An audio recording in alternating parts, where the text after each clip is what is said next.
Operation Epic Fury, let me just say this. It is the epitome of America first.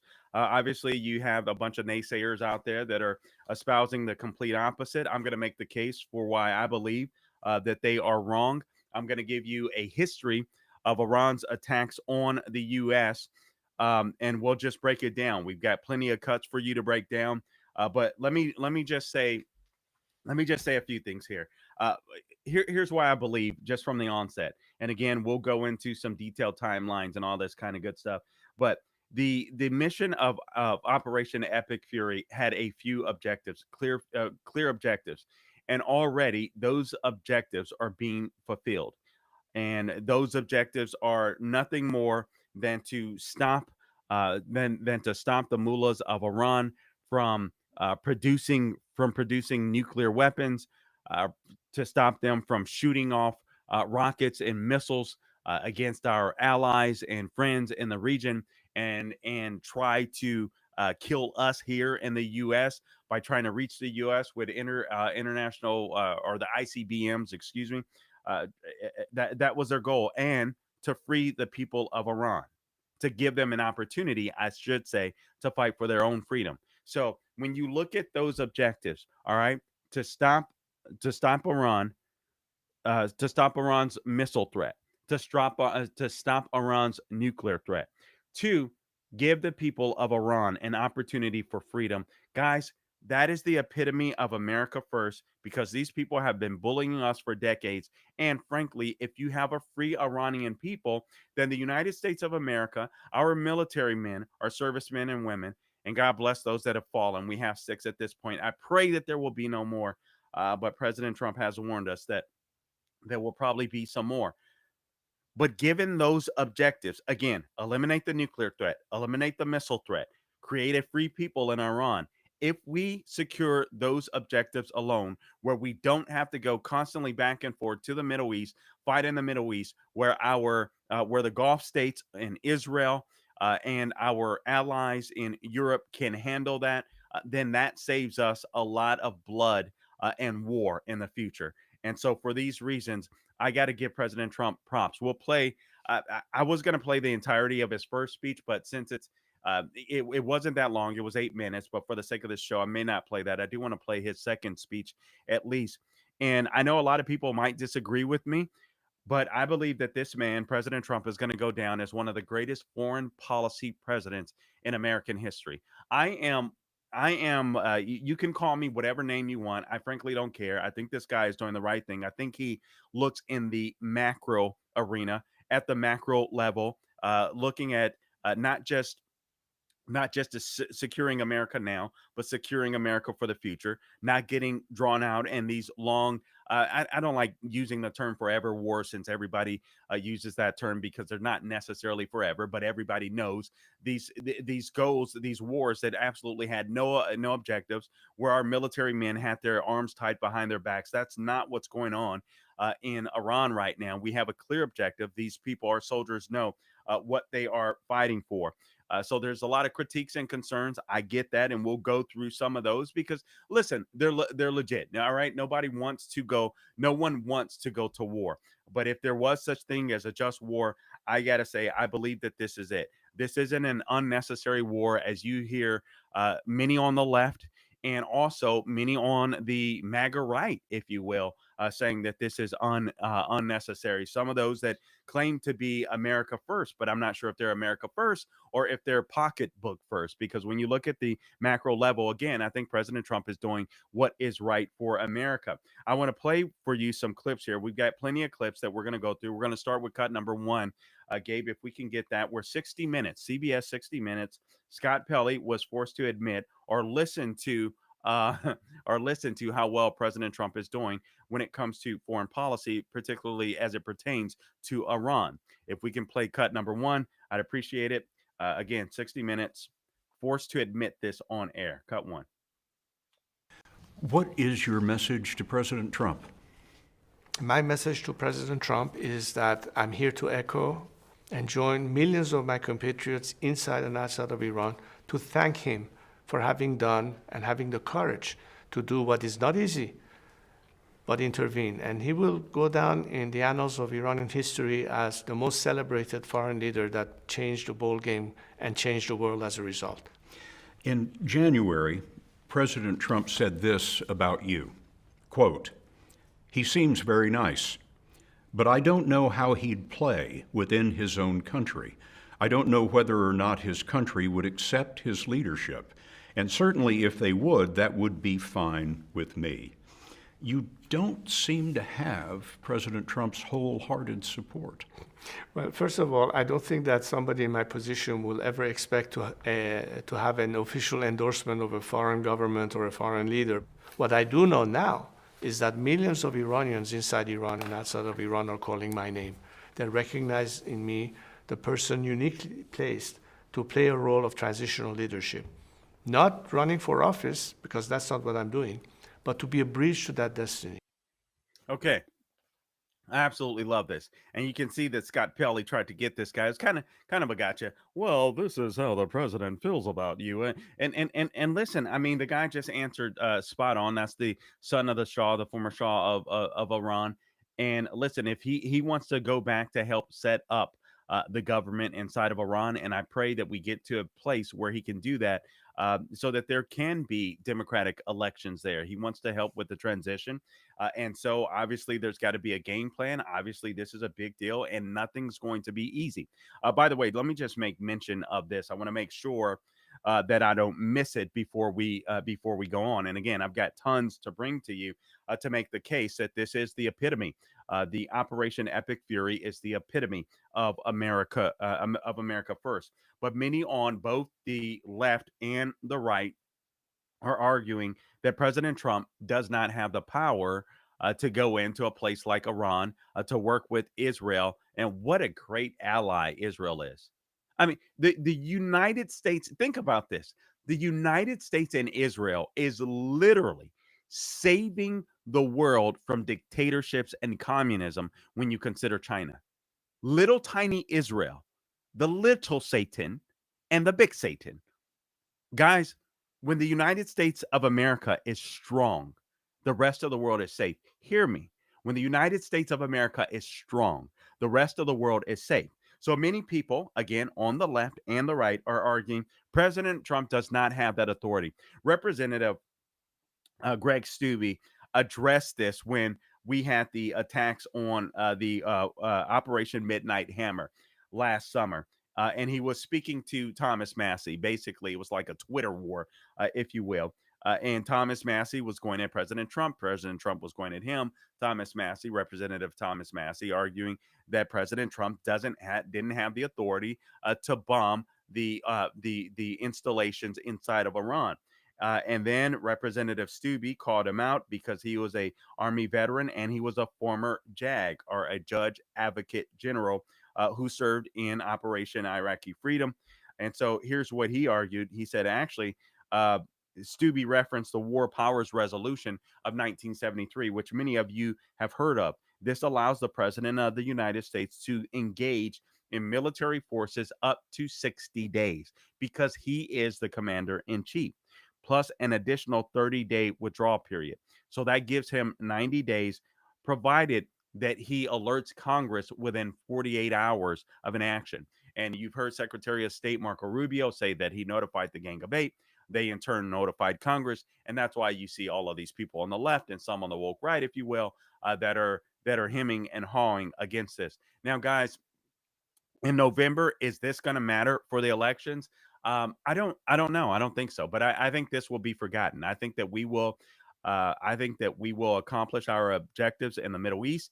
And I think President Trump will continue to focus on the economy and making that better. But for a short period of time, I think he's doing the right thing. And I think this is doing a good thing because this puts America in a great footing. Can you imagine if Democrats win in 2026? They win Congress, the House, the Senate. Can you imagine if we get a Democrat president in 2028? I guarantee you these people will kowtow to the mullahs of Iran again, to the terrorists that are in Iran again.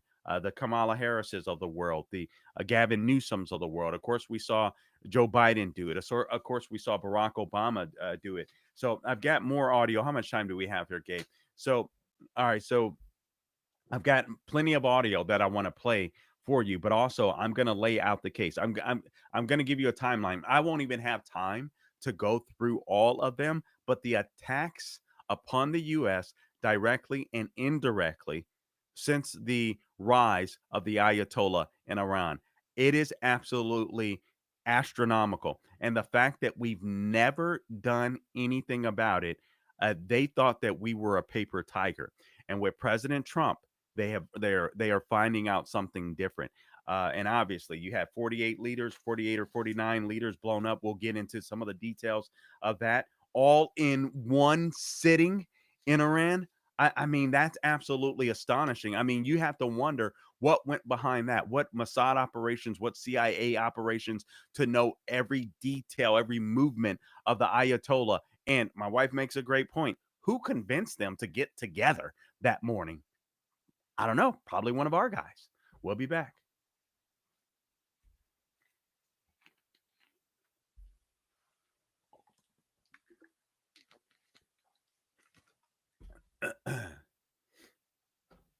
And probably that could be somebody took one. It's possible somebody took one for the team. I know it's yeah. Again, it's possible. Like I said, maybe he took one for the team, or maybe they all got there and said, "Where's Akvit?"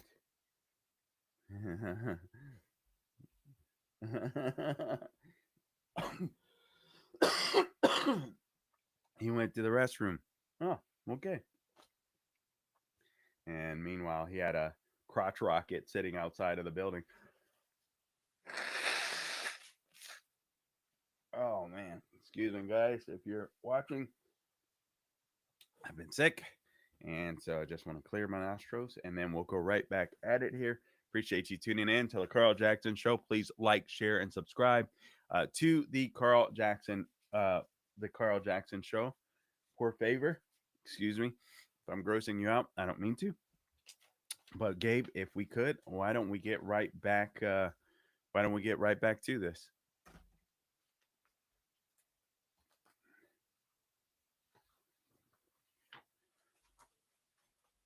All right, welcome back to the show. Now, guys, remember I told you that the War Powers Resolution Act of 1973 allows the president to engage in military forces for up to 60 days, 30 days to withdraw, and then you just need 48 hours, that first 48 hours to notify Congress of what's going on.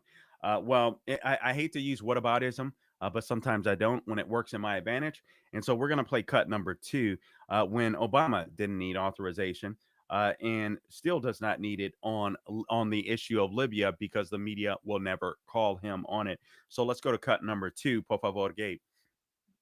So, Madam Speaker, or Madam Leader, you're saying that the president did not need authorization initially and still does not need any authorization from Congress on Libya? Yes. Thank you all very much. Okay. So was Nancy Pelosi lying then, or is she lying now? Also, I have to admit that there was a period of time, let me say this. I actually agree with Hillary Clinton in a clip. I can't believe that I'm saying this, but I actually do. Let's go to cut number three. Hillary Clinton said what she would do if she were ever elected president of the United States when it comes to Iran and the mullahs and the Ayatollah of Iran. Cut number three, please, Gabe. I want the Iranians to know that if I'm the president, we will attack Iran. Whatever stage of development they might be in their nuclear weapons program in the next 10 years, during which they might foolishly consider launching an attack on Israel, we would be able to totally obliterate them. That's a terrible thing to say, but those people who run Iran need to understand that, because that perhaps will deter them from doing something that would be reckless, foolish, and tragic. Okay, so I can't stand Hillary Clinton. She was spot on there, and frankly, I'll say it. Even though she probably would have, who knows if people around her would have disappeared if she were president of the United States. I believe that she would have made a much better foreign policy president than Obama. Even though the Russia collusion hoax and uranium one probably doesn't prove otherwise, so maybe she would have been just as horrible. But anyway, she said the right things, guys. Let me give you just a partial list of some of the attacks directly and indirectly from Iran against the United States of America. So, Iranian students, this is November 79 through January 81. Iranian students, with the backing of Tehran, took 66 Americans hostage at the U.S. Embassy in Tehran. In April 1983, a suicide car bombing killed 63 people. That includes 17 Americans at the U.S. Embassy in Beirut. The Iran-backed terrorist group Islamic Jihad, a precursor and early branch of Hezbollah, claims responsibility. October 1983, operatives of the Iran-backed Hezbollah drive a truck bomb at a Marine compound in Beirut, killing 220 U.S. Marines and 21 other service personnel. Guys, these people were testing us, and they were like, are we paper tigers or what? December 1983, Hezbollah operatives drive an explosives filled dump truck through the gates of the U.S. Embassy in Kuwait City. Thankfully, no Americans were harmed there. In 84, March of 84, terrorists kidnapped a CIA station chief, William Buckley, in Beirut, subsequently torturing and ultimately killing him in 1985. Islamic Jihad claimed responsibility. December of 1984, bear with me. Hezbollah terrorists hijacked Kuwait Airways Flight 221 on its way from Kuwait to Pakistan and diverted to Tehran, killing 2 American officials from the U.S. Agency for International Development. June 1985, Hezbollah terrorists hijacked TW-8 Flight 847 en route from Athens to Rome and kill a U.S. Navy diver. 1989 of July, Hezbollah operatives kill U.S. Marine Corps Colonel William Higgins after kidnapping him the previous year while on a United Nations peacekeeping mission in southern Lebanon. April 1995.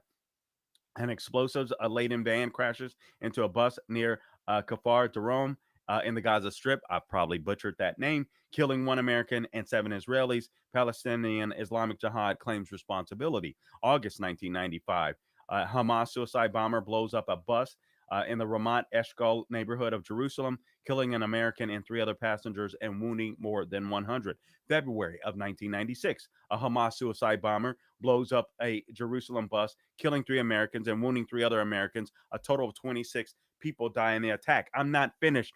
These people have been at war with us forever, and we've done nothing but kowtow to them. That is the point.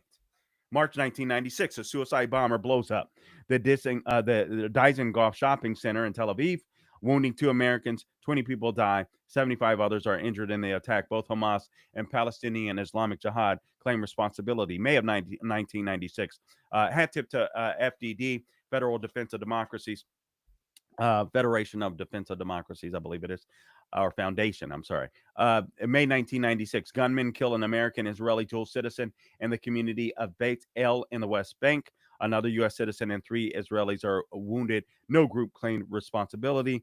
Israel does suspect that it was Hamas or Palestinian Islamic Jihad. June 96. Truck carrying 5,000 pounds of explosives blows up the Kabar Towers, a U.S. Air Force housing complex in the Saudi Arabian town, of Kabar. 19 Americans die. Some 500 people are injured. The Iran-backed Hezbollah Hijaz terrorist group in Saudi Arabia is deemed responsible. September 97. 3 Hamas suicide bombers blow themselves up at the Ben Yehuda shopping mall in Jerusalem, killing a U.S. Israeli dual citizen and wounding 7 other American citizens. 4 other people die. Nearly 200 people are wounded in the attack. These are all proxies of Iran. August 1998, with the assistance of Hezbollah, Al-Qaeda suicide bombers almost simultaneously blow up the U.S. embassies in Kenya and Tanzania. They killed 224 people, including 12 Americans, wounding thousands. According to the 9/11 Commission report, Al-Qaeda developed the tactical expertise for such attacks months earlier when some of its operatives, top military committee members, and several operatives who were involved with the Kenya cell among them were sent to Hezbollah training camps. August of 2001. A Hamas suicide bomber blows up the Sbarro Pizzeria in Jerusalem, killing a U.S. Israeli dual citizen and 2 other Americans. A total of 15 people die in the attack. So it looks like we're just used to having our American citizens killed abroad, and we just don't want to do anything about it. September 11th, we all know that. The 9/11 Commission report concludes that Iran had no foreknowledge of Al Qaeda's attacks on the World Trade Center. The report indicates that Tehran facilitated the travel of some of the terrorists. Quote, in some, the report notes, that there is strong evidence that Iran facilitated the transit of Al Qaeda members into and out of Afghanistan before 9/11, and that some of these were future 9/11 hijackers. January 2002, gunmen affiliated with the Iran-backed Al Aqsa Martyrs Brigade killed a U.S. Israel dual citizen and wound another individual in the West Bank community of Beit Sahur. I'm butchering that, so forgive me. July 2002. A bomb planted by a Hamas terrorist kills 5 Americans at Jerusalem's Hebrew University, killing 5 American students, including an American Israeli dual citizen and American French dual citizen. A total of 9 people died in that attack. June 2003, an American citizen, along with 16 other people, died when a Hamas terrorist blew himself up on a bus in Jerusalem. Excuse me. October 2003, terrorists from the Iran-backed Popular Resistance Committees killed 3 U.S. diplomatic personnel in a bombing in Gaza. 2003 through 2011, Iranian-backed militias killed at least 603 U.S. troops in Iraq. This, according to the Pentagon. Iranian training and military support for Iraqi militias during the surge greatly increased the difficulty of U.S. forces to combat the insurgency and included some of the deadliest weapons used against American troops, including explosively formed penetrators and improvised explosive devices. Again, these people have been at war with us forever, and we've done nothing. August 2003, a Hamas suicide bomber blows up a bus in Jerusalem, kills 5 Americans, wounds 1 other American. A total of 24 people died in the attack. August 2006, Hezbollah fighters kill American citizen Michael Levin, a soldier in the IDF during the Second Lebanon War. He's the only American to die in the conflict. January 2007, 12 men affiliated with the Quds Force of Iran's Islamic Revolutionary Guard Corps disguised themselves as U.S. soldiers. They entered the provincial Joint Coordination Center in the Iraqi city of Karbala, killed 5 U.S. soldiers, wounded another 3. In 2019, the U.S. State Department issued a $15 million bounty for information on an IRGC Quds Force commander who planned the attack and other assassinations of the coalition forces in Iraq. July 2014, Hamas terrorists killed 2 Americans serving in the IDF during fighting between the terrorist group and Israel in Gaza as part of Operation Protective Edge. October 2015, Hamas terrorists killed an American citizen and his wife, residents of the West Bank community of Niria, in their car in a drive-by shooting. December 2019, rockets fired by Kataib Hezbollah, an Iran-backed militia, kills an American security contractor, wounds several U.S. service members and Iraqi personnel at the K-1 military base in the Iraqi city of Kirkuk. Frankly, our warriors deserve to kill this people. They deserve the opportunity to fight these people back and to be able to kill them. I mean, they really do. This is just frustrating to me. January 2020, a direct Iranian ballistic missile attack against the Ain al-Assad air base in Iraq causes more than 100 U.S. troops to suffer traumatic brain injuries. March 2020, the family of former FBI agent Robert Levinson, who disappeared in Iran in 2007, announces that he likely died in an Iranian prison at an unknown date. I'll wrap this up on the other side. This is the Carl Jackson Show.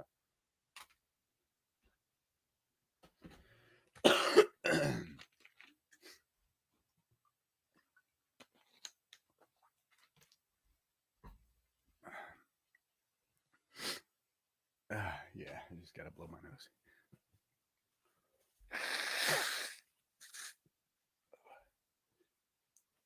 Sorry, guys, I'm disgusting you. I am sick. Try not to do this on air, so forgive me. Oh, and by the way, please like, share, and subscribe to our podcast. Also, we have a store. I got to get you that information. We have just opened up the Carl Jackson store, so we will get you that information as well, where you can go and buy some goodies for your friends and family. We would certainly appreciate that, and honestly help support the show as well. All right, Gabe, I am ready when you are. Again, we'll come back. We'll outline some of the details of the attack. We'll give you some of the latest as well. Just an amazing feat by the U.S. military and the Israeli military. All right, let's get back to it, Gabe.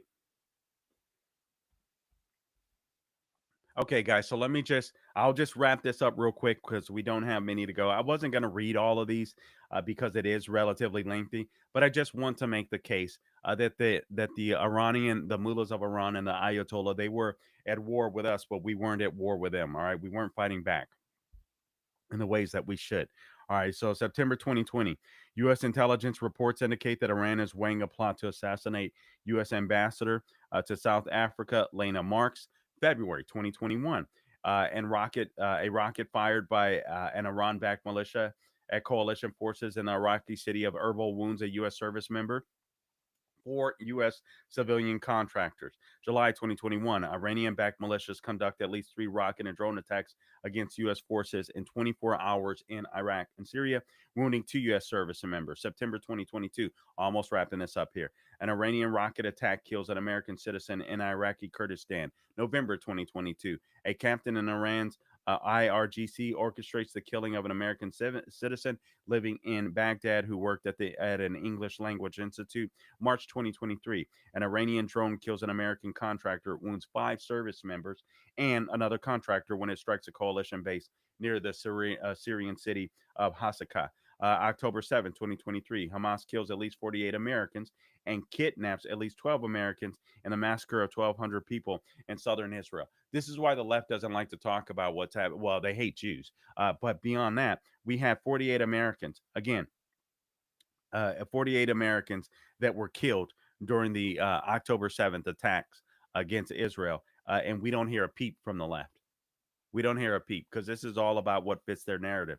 December 2023, a drone attack conducted, and they'll hate Trump for something else next week, right? It'll be the Epstein files. It'll be, oh, Trump is taking us to war. Oh, gas is higher. When these people were literally trying to make us all go green, drive prices so insanely high, and force us into electric cars. But now they want to complain about the price of gas. Very convenient. These people don't care about you. The Democrat Party doesn't care about you. They care about power. That's all you have to remember. The Republican Party may be weak at times and pretty annoying, at least it isn't a party that wants to keep you poor. The Democrat Party literally has to keep you poor in order to be successful or mad. All right, December 2023, a drone attack conducted by an Iranian-backed Iraqi militia against U.S. forces in Erbil wounds three American soldiers, including one critically injured with shrapnel to the head that placed him in a coma. January 2024, just a few more.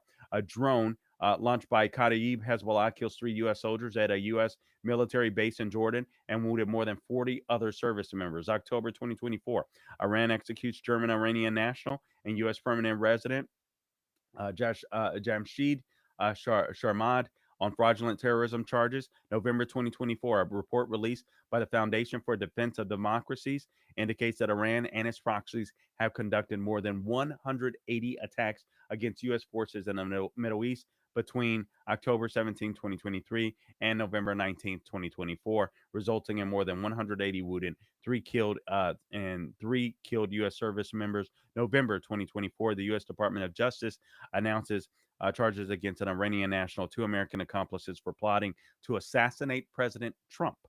March 2025, a U.S. jury convicts two agents of Iran for plotting to assassinate Iranian American journalist Masih Ali.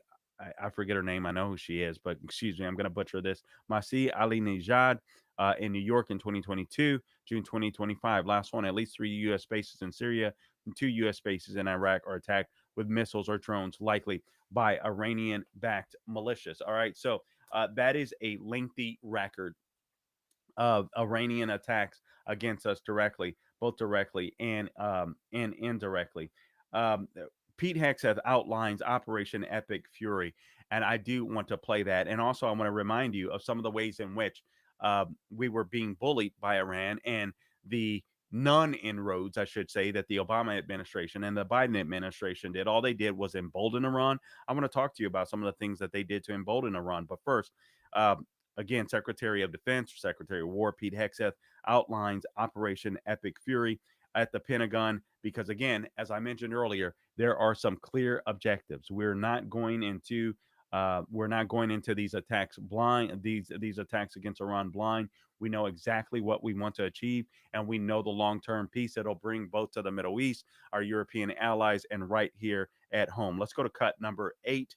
Por favor, Gabe. This is Secretary of War Pete Hegseth outlining Operation Epic Fury. Cut 8. The mission of Operation Epic Fury is laser focused. Destroy Iranian offensive missiles, destroy Iranian missile production, destroy their navy and other security infrastructure, and they will never have nuclear weapons. We're hitting them surgically, overwhelmingly, and unapologetically. With every passing day, our capabilities get stronger and Iran's get weaker. We set the terms of this war from start to finish. Our ambitions are not utopian. They are realistic, scoped to our interests and the defense of our people and our allies.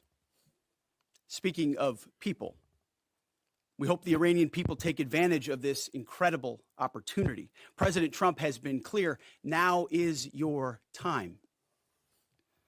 To Iranian security forces, choose wisely. President Trump has also been clear about your fate in either direction. To the media outlets and political left screaming endless wars, stop. This is not Iraq. This is not endless. I was there for both. Our generation knows better, and so does this president. He called the last 20 years of nation-building wars dumb, and he's right.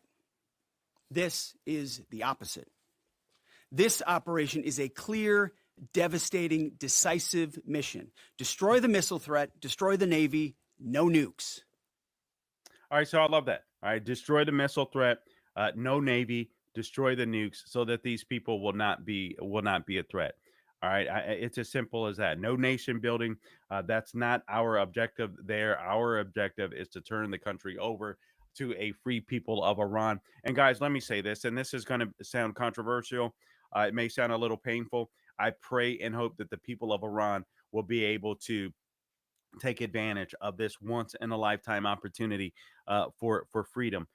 But let me say this, even if they don't, the United States of America will be in a better situation by neutering a crazy Iran with a bunch of Islamic terrorists. There are other issues that we do need to be concerned about. I don't want to make light about them.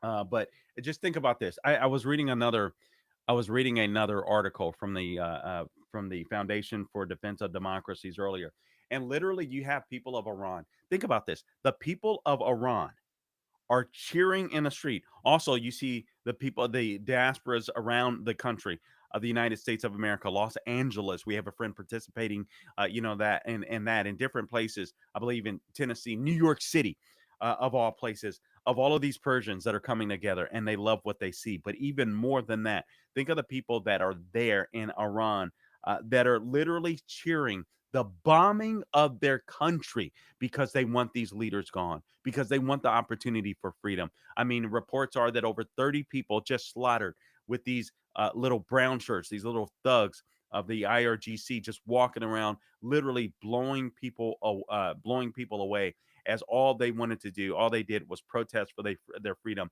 and they wanted a change of government.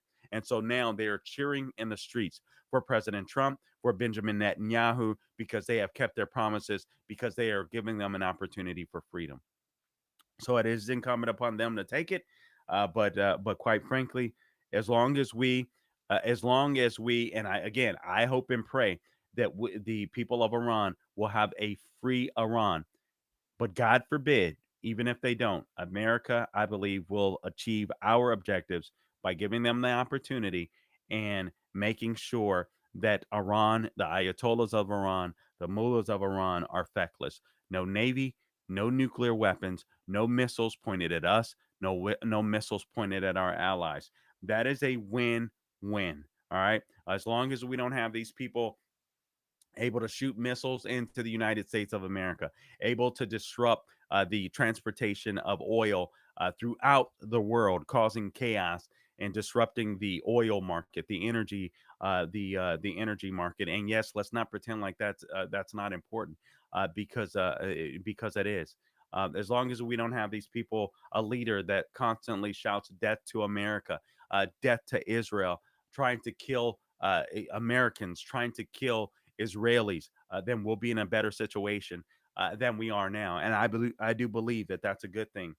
When we get back, I've got so much more that I want to go through with this because I want to go through what happened, part of the operation in and of itself, because honestly, it's just amazing. And again, I just harken back to the fact that you had, what was it, 48 or 49 uh, leaders of Iran that were killed. 48 Iranian leaders that were killed in the U.S. Israeli strikes initially, and they were all gathered together in the morning or during the day, which hardly ever happens. Like, what CIA person or Mossad person convinced them, hey, it's time to meet? All of us should meet together. I mean, you have to imagine that that probably happened. Anyway, you're listening to the Carl Jackson Show. We will be back momentarily. You guys stay tuned.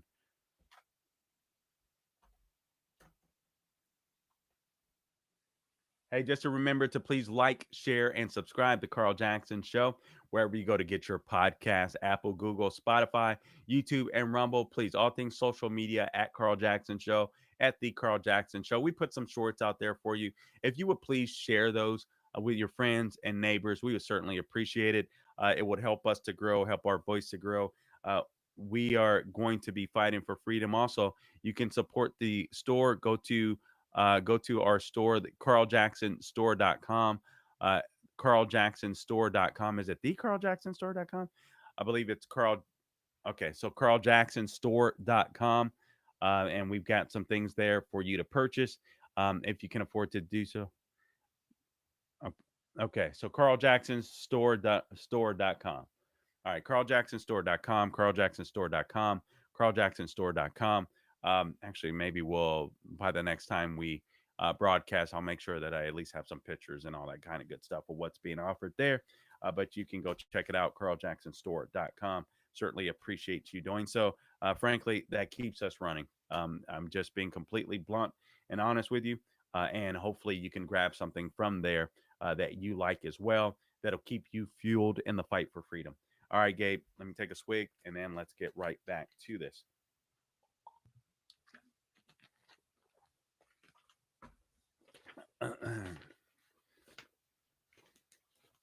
Okay. Okay.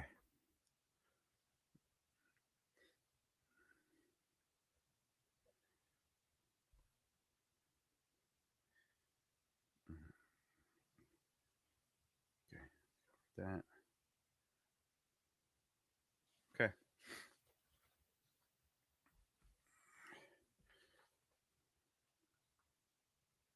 Guys, I got to tell you, listen, part of the reason that we're in the trouble that we are, uh, we have to blame the Obama administration. We have to blame the Biden administration. There were several things. Breitbart had a column about this a couple years back, actually, and I'm just going to go over a couple of the things. And again, I want to play a couple more clips for you momentarily here, but I just want to make mention of these are some of the things. Here's what Breitbart wrote.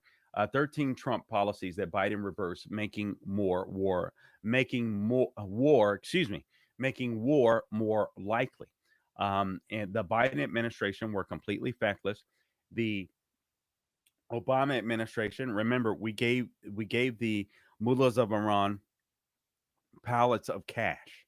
All right, Trump gave them bullets, and Barack Obama gave them cash. But just listen at some of the things that Biden did. Once Trump left office after his first term, Biden entered office. He restored funding to the UNRWA and the Palestinians, which really there are no Palestinians, but we'll go along with it. So Trump signed the Taylor Force Act, which prevents the U.S. from funding the Palestinian Authority while it subsidizes terrorism. Trump also ended funding to the United Nations Relief and Workers Agency. You guys might remember that agency, while Israel was fighting against Hamas, all right, in Gaza, you had some of these workers that were actually helping out Hamas. But this agency encourages anti-Israel, anti-Semitic radicalism. Biden went around the Taylor Force Act, restored those funds to the UNRWA. Again, They had employees involved in the 10/7 attacks. Uh, Biden dropped sanctions on the Nord Stream 2 pipeline. Biden and the Democrats and the media claimed for 4 years that Trump was a puppet of Russian President Putin, even though this doesn't have to do with Iran. But actually, in a sense, it does. Why I say Trump is so brilliant and why he'll go down as one of the best foreign policy presidents in American history, because he's using what the left hates to stop our enemies, and that's oil. You understand, by drilling for oil in the United States, capturing Maduro in Venezuela, and slapping sanctions on Russia, China China may not even be able to go to war and hit Taiwan because they may not have enough cheap fuel to be able to form all of their military weaponry. I mean, this stuff is beautiful. Russia can't run to China or run to Venezuela for more cheap oil as they're being sanctioned. I mean, what the guy is the realigning the world largely by using, yes, some force, but also by using energy dominance. And nobody talks about this. It is astounding to me. It is amazing what this guy is doing. Another thing that Biden did, he tried to restore the Iran nuclear deal, which frankly, there was no deal. They played Obama like a fiddle, but nonetheless, this is what happened. Barack Obama negotiated a weak nuclear deal.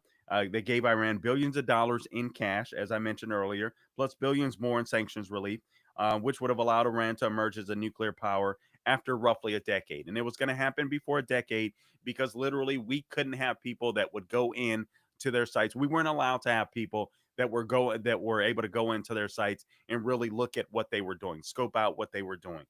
They basically said, "Yeah, you could, but yeah, we're not letting you in." Trump pulled out of that silly deal. Biden sent envoy Rob Malley, later suspended over a security breach, to negotiate with Iran. Iran strung the U.S. along while accelerating nuclear enrichment. That's what they were doing as well. Again, ending Iran sanctions. Trump imposed a variety of sanctions against Iran, which Biden immediately reversed once he got into office. The result was that Iran was able to access billions of assets as well as world markets. It used the money to fund its various terror organizations abroad: the Houthis, Hamas in Gaza, Hezbollah in Lebanon, various Iraqi militias, all of which have attacked Israel. The latter have also targeted American soldiers. I mean, I could go on. Lifting sanctions on Venezuela. Trump imposed sanctions on Venezuela because of Nicolas Maduro's human rights abuses and autocratic behavior. Biden gave Venezuela's sanctions relief last year, allowing it to sell oil and gas easily on world markets again, and allowing Iran to reap the benefits of building refineries there. So Iran was building refineries in Venezuela. So Trump knows exactly what he's doing. He's hitting Venezuela. He hit Venezuela. He slapped sanctions on Russia. China is having a very difficult time buying cheap oil, from Venezuela. Yes, they're still buying from Russia, but that's hurting Russia. China doesn't have as much because they're not getting it from Venezuela. I mean, this stuff is just genius. And also, I want to make mention of this.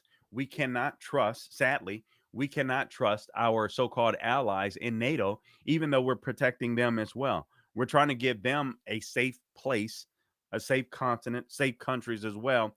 But sadly, you have weaklings like Keir Starmer who wouldn't even allow our planes to fly out of some uh, some some uh, some landing or some military installments in the area, which is absolutely astonishing and sad. But these people have to kowtow and cater to the Islamists that are in their country that are helping them win elections. But I want to play cut number 4 for you because Keir Starmer is an absolute disgrace.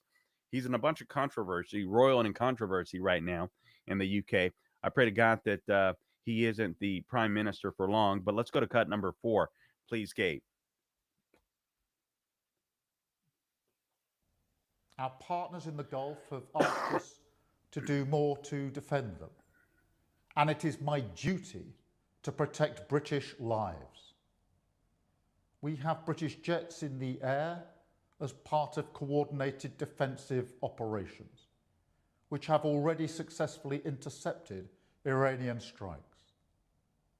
But the only way to stop the threat is to destroy the missiles at source, in their storage depots, or the launchers which are used to fire the missiles. The United States has requested permission to use British bases for that specific and limited defensive purpose. We have taken the decision to accept this request to prevent Iran firing missiles across the region, killing innocent civilians, putting British lives at risk, and hitting countries that have not been involved. The basis of our decision is the collective self-defense of long-standing friends and allies and protecting British lives. That is in accordance with international law, and we are publishing a summary of our legal advice. We are not joining these strikes, but we will continue with our defensive actions in the region. Okay, someone else picked up on this before. It's not my thought. I didn't pick up on it initially. I was watching that video from my phone, a smaller screen. That guy just looked scared. He didn't look like a leader. He looked unsure. He got a bunch of backlash from not allowing U.S. Fighter planes to fly out of the UK. And so now he came back with that little announcement. But he definitely seemed scared. He seemed hesitant. He looked like he was uncomfortable. He looked like hot and sweaty. So just not a good thing. I'm going to play for you Trump's second speech momentarily here. But again, we're making the case. We're making the case that Operation Epic Fury is the epitome of America first. All right. Again, Iran is not going to be a threat to us. I know people don't think about this stuff long term. Oh, how are they going to hurt us? Overseas guys. Listen, these guys are. I'm telling you, there's going to be sleeper cells. There are sleeper cells here already inside of the United States that these people are funding. Not to mention, again, they were developing the missile systems to be able to fly into the United States to hit our allies as well as our great ally Israel in the region. Oh, well, we shouldn't care about Israel. I'm sorry. People that say that are just naive. I almost feel like they want to be right in their argument. They don't want to be right geopolitically. They don't want to be right when it comes to keeping America safe. And this is all about keeping America safe. If we don't have to send our troops to the Middle East, if we can get rid of the nuclear threat, the missile threat, the Navy inside of Iran, that is a win-win for the United States. That is a win-win for our partners in the region as well. And I think that is a good thing. I think that's a win-win for our soldiers. And frankly, I think this is a win-win because our going into and destroying these people in Iran, because our soldiers know who have killed their brothers at arms. And frankly, I believe they deserved a shot. No pun intended. They deserve a shot to take them out, to take out the real enemies of the United States of America. And we don't have to get bogged down in a long, drawn out war to do that. All right, we'll have more when we get back. I mean, I'm covering this thing backwards and forwards. You are listening to the Carl Jackson Show. This is your daily dose of freedom. You guys stay tuned. We'll be right back.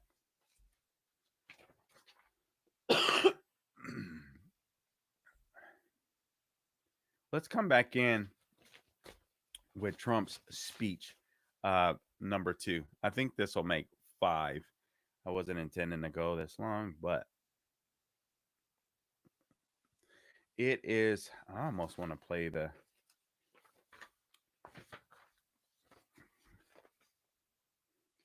What number?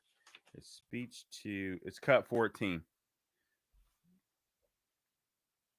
Are you serious? Of course they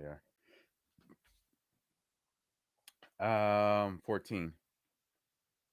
And actually, let's come back with cut number 11. I may go cut 11, 12, and then go to 14.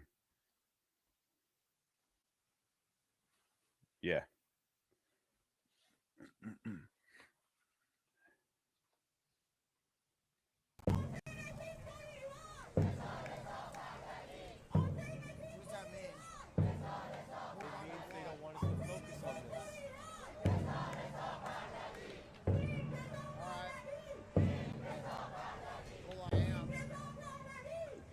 Wow.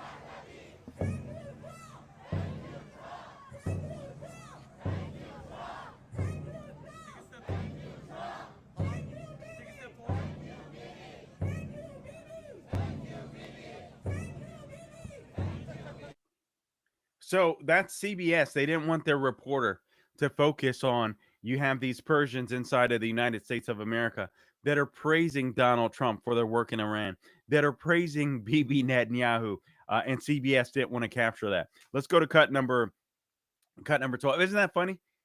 This is what I can't stand. And listen, CBS is getting better. They are making some reforms there, but obviously, what a lot of you might not know when it comes to the news business, particularly local news, you have a lot of liberals that work inside of those newsrooms. You may have some conservatives on the television screen, but you have a lot of liberals that are producing the shows. People try not to get political, but instinctively they do, especially because they want to win elections too. They want their team to win elections too. So I give that guy props without a doubt. That's absolutely amazing. But the media campaign against just doing the right thing, not being able to praise Trump at any turn, is just absolutely insane. When this guy is freeing people from literally, I mean, these people in Iran were being shot in the head for protesting, shot in the chest.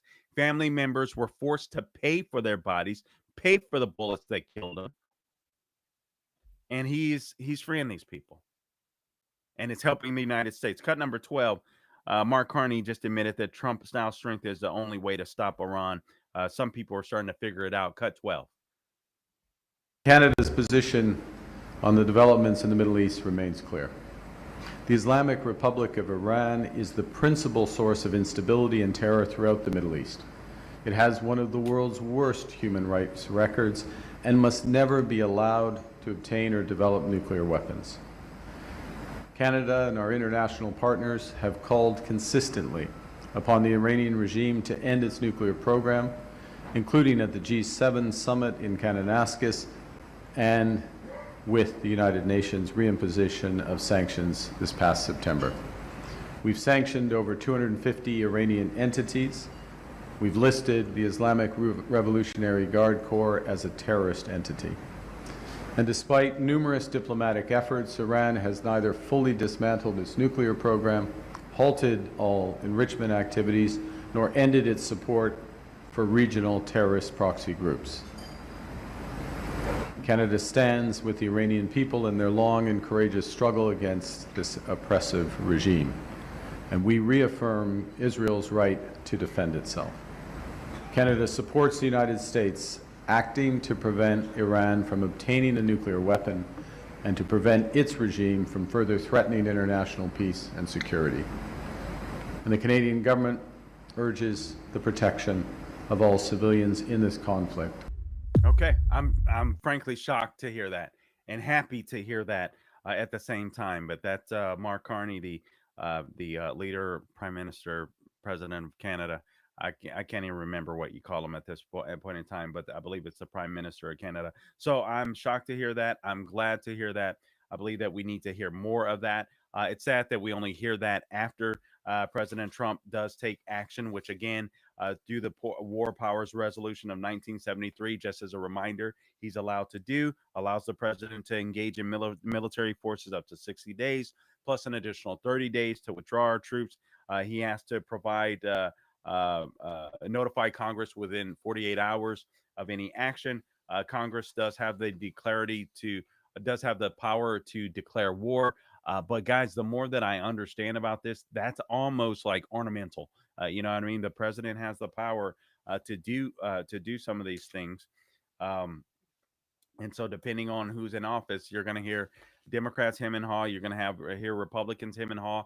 But I don't believe this is an unnecessary war. I believe that this is a just war against the people that kept yelling death to America, that were killing some of our servicemen and women in the region that have attacked us for decades while we sat by and did nothing about it, which leads me to this point. Perhaps that's why they were willing to be in one location at one time. So many of the leaders had tip Breitbart. Trump confirms 48 Iranian leaders that were killed in U.S. Israeli strikes. I won't read through all of this, but Trump was asked about this. He spoke to a senior White House correspondent.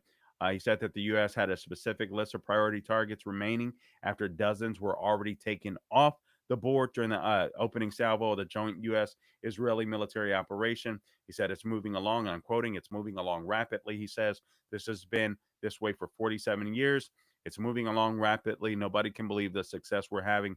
48 leaders are gone in one shot, and it's moving along rapidly. So the IDF said that it killed at least 40 key, quote unquote, Iranian military commanders, including Chief of Staff of the Iranian Armed Forces.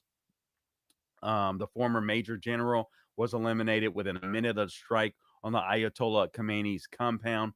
The IDF said the majority of the highest ranking senior military officials of the Iranian security leadership have been eliminated by the IDF. Others, too, have been confirmed dead, including the former head of the Islamic Revolutionary Guard, Major General Mohammad Papkar, former defense minister, former secretary of the Supreme National Security Council of Iran, Ali Shem Khani. Iranian state media also confirmed that multiple members of Ayatollah's family were killed in the strikes on Saturday. That included his daughter, his son-in-law, and his granddaughter as well. The New York Times reported that the CIA had been tracking the whereabouts of the Ayatollah Khamenei. I can't get over this. The CIA, obviously Mossad, had been tracking the whereabouts, the movements of the Ayatollah Khamenei. And I got to say, and again, I got to give credit to my wife because she made this point, and it's a good one, that it's possible that a CIA operative, it's possible that a Mossad operative made the case, guys, now's the time. We need to get together and meet. I don't know this, but why would they all meet in the middle of the day? They wouldn't expect, we've been paper tigers with them. Even when now, not when we bombed, Fordo, Isfahan, and those other installations to try to destroy their nuclear weapons program, but they aren't used to American presidents keeping their word and holding them accountable. Well, they ran into something different with President Trump. They ran into something different with Bibi Netanyahu of Israel. And this is just phenomenal. I mean, the fact that these guys, their leaders, were willing to meet again in one location, a good majority of them, so that we could decimate them all at one time was absolutely phenomenal. We couldn't pass out the opportunity. According to the report, the American Intelligence Agency learned that a meeting of senior leadership, including the Supreme Leader, was set to take place at the compound on Saturday. Due to the rarity of such a meeting, the United States and Israel are said to have taken the unusual step of launching strikes during broad daylight to ensure that multiple senior leaders could be taken out at the same time. Fighter jets reportedly took off from Israel at around 6 a.m. local time on Saturday morning, reaching their target in Tehran around 9:40 a.m. Separately, Trump said on Sunday that American forces, have, quote, destroyed and sunk 9 Iranian naval ships, some of which he claimed were relatively large. And guys, it's not stopping until the mission is over. Our goal is to weaken them so they can't be a bully to Americans, so they can't be a bully to our allies, so the Iranian people get an opportunity to be free. And if the Iranian people are free, again, it means less conflict that the United States of America has to deal with in the Middle East. So when I hear that, when I understand that, that is America first. You mean more of our troops won't have to go down there for generations to come and fight in the Middle East when we can end a lot of this stuff right now by killing these freaking mullahs, by killing the Ayatollah, by letting our troops have their day, no holds barred?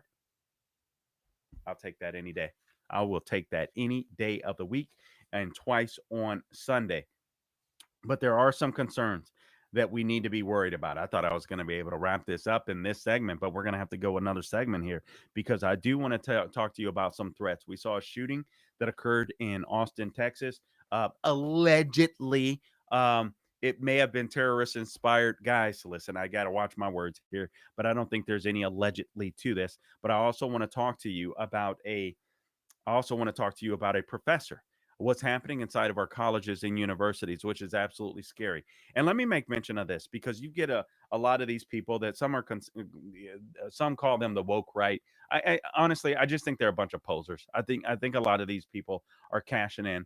They want you to be concerned about APAC. APAC, APAC, APAC. Oh, APAC is this evil entity. APAC, APAC, APAC. APAC is a lobbying firm, a U.S. American lobbying firm made up of Christians and Jews. Meanwhile, you have Islamo fascists that are taking over some of our college campuses. And these punks say nothing about that. I have totally lost respect for so many of these people that claim to be on the right that are obviously getting paid by a bunch of Islamo fascists. And they're willing to be anti Jewish in order to fill their pockets. That's got to be what's going on, because when I get back, I'm going to show you what's happening. One of the things that's happening in our universities, and these woke writers aren't saying anything about it. We'll be back. Okay, let's do one mas and call it a day.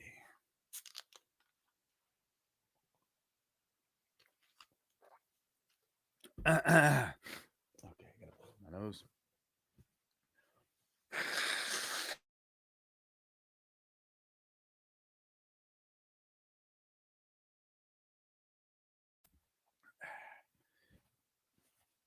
Oh man.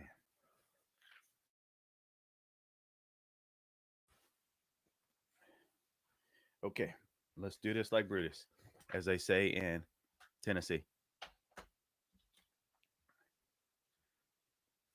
All right, welcome back to the Carl Jackson Show. Again, your daily dose of objective truth. Actually, we're changing that. Your daily dose of freedom. Let's make it plain and simple, man. I am about freedom. I want spiritual freedom. I want political freedom. I want financial freedom for you. I'm just an ordinary guy, blue collar worker, working on his dream. And I want you to be able to achieve the American dream. I have ton, a ton. I've been gifted. I feel so bad sometimes, Gabe, because I feel like God had to be unfair to some other people because I've been blessed with such an inordinate amount of common sense. So probably, I'm just kidding with you. But anyway, all right. So let's go through a couple other things because there are some things that I think that we should be concerned about. I always recommend keeping your head on a swivel. It may not be Islamic terrorists. It may just be common criminals, especially if you live in a blue city. But right now, with this war going on, we should be under heightened alerts. And I do think that as a lot of Islamic terrorists will use this war as an excuse, lone wolves, if you will, which in my mind are probably the most disconcerting because they can just pop up anywhere to do a lot of damage. But before we get to that story, the murderer, the assassin, the Islamic assassin, I believe, in Austin, Texas. I want to take you to, I believe this is Dearborn, Michigan, Dearborn Henry Ford Community College. If we could go to cut number 5, Gabe, cut number 5, I want you to listen to this college professor, Ali Akbar Sadid. Cut number 5. Inna lillahi wa inna ilayhi raji'un. To God we belong and to Him we shall return.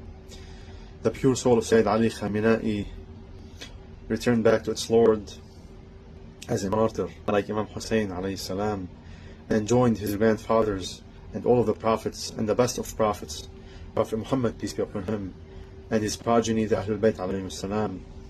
May Allah raise their ranks in paradise and shower them with mercy.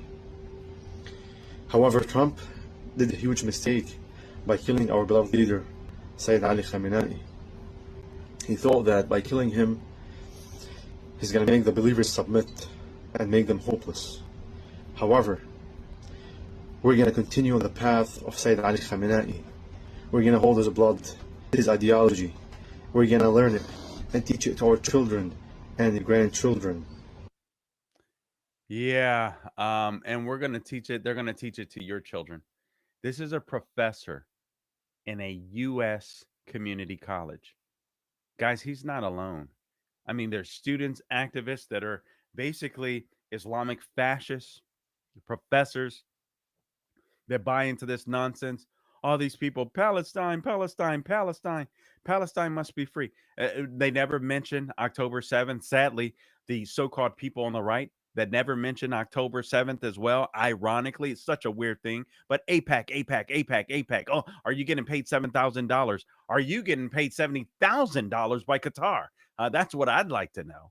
Because obviously, you've been paid off by Islamic fascists, by Islamic terrorists for saying that kind of nonsense when you know that APAC doesn't have to register as a foreign agency since they're a U.S. lobbying firm. So if any of you in the audience have bought into that nonsense, every single person out there that claims to be America first, that claims to be MAGA on the right, just know their pocketbooks are being filled for lying to you. They're disgusting, despicable people. I don't give a flip what side they're on. I'm on Team America.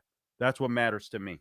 All right, so just in case I didn't make myself clear. But that's something we have to worry about. Now, I also want to take you to what happened in Austin, Texas, right here in my stack of brilliance in my firmly fingerprinted fingertips. If I can find the story, hat tip New York Post.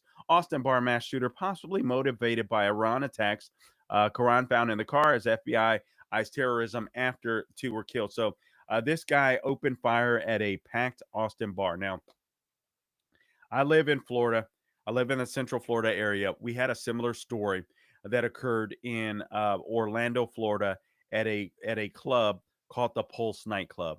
And to this day, lefties and the mainstream media and some weak Republicans will have you believe that that Islamic terrorist searched out that club because it was a gay club, the Pulse nightclub. That's not why he searched it out. If you look at the police reports, this guy searched for different places to go shoot up people, including it's now called Disney Springs. I believe it was called Downtown Disney at the time. He looked at another place. He looked for clubs that might be open where he could cause the most damage. Sadly, morbidly, cause the most carnage. It had nothing to do with Pulse nightclub being a gay nightclub. And we're getting ready to memorialize this stuff in the city of Orlando. And it is an absolute and utter lie. They won't tell the truth.